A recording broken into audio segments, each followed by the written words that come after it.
Според Световната здравна организация, всяка минута от туберкулоза умират 3 души. Това е инфекция, която се лекува, затова тя трябва да се диагностицира на време и да се предприеме съответната терапия. Лаборатория Елина в Бургас е единствената лаборатория в Югоизточна България, в която се извършва T-Spot TB тест.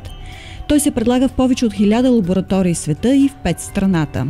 Какво представлява тази методика на диагностициране на туберкулозната инфекция и защо този тест е по-надежден от пробата Манту, обяснява докторът по медицина, сертифицирания микробиолог доктор Сашка Михайлова.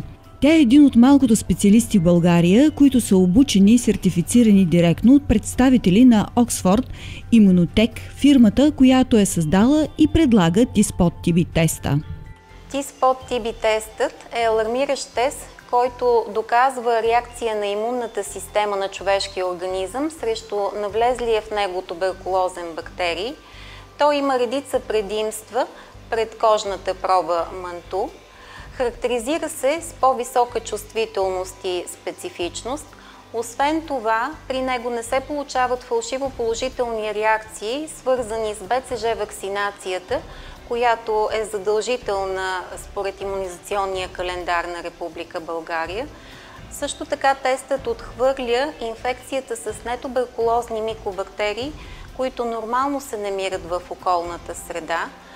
За да извърши тестът, пациентът трябва да посети веднъж лабораторията, докато за пробата Манту е необходимо да посети своя лекар 2 пъти. Пробата Манту се характеризира с значителен субективизъм, както при извършването й, така и при отчитането й, докато T-Spot TB тестът е обективен, тъй като се работи с точно определено количество клетки и резултатите от него се фотографират и в последствие дигиталните изображения могат да се консултират с производителите на тест. С T-Spot TB теста се открива туберкулозната инфекция още в първите седмици след заразяването и пациентът може да предприеме незабавни мерки, а не да търси лечение в напредналата фаза на заболяването. T-Spot TB е кръвен тест.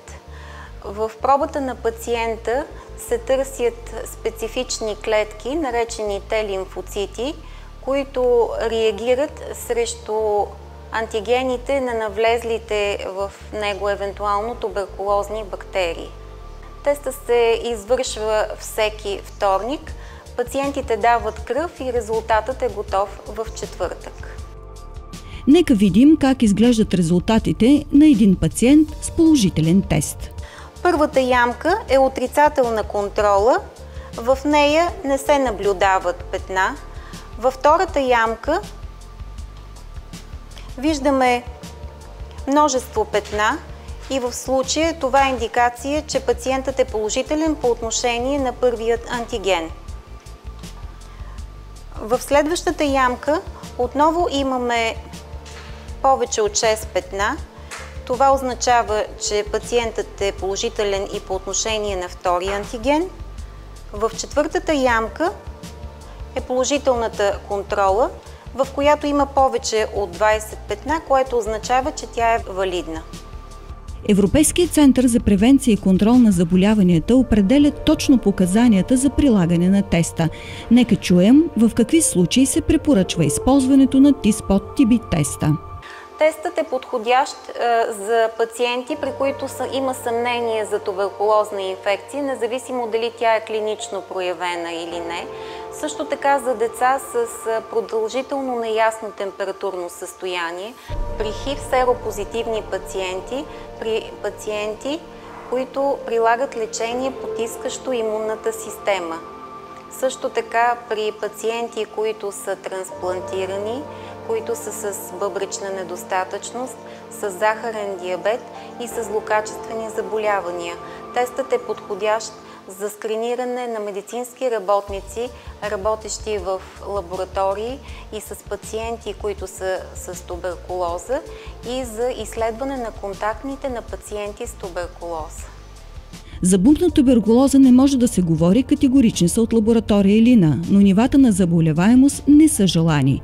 Бургаска област заема една междинна позиция в сравнение с другите области в страната. Пикът на туберкулозата е бил през 1998 година, като сега има тенденции към намаляване на заболеваемостта, но страната ни все още не е достигнала минималните стойности на еврозоната.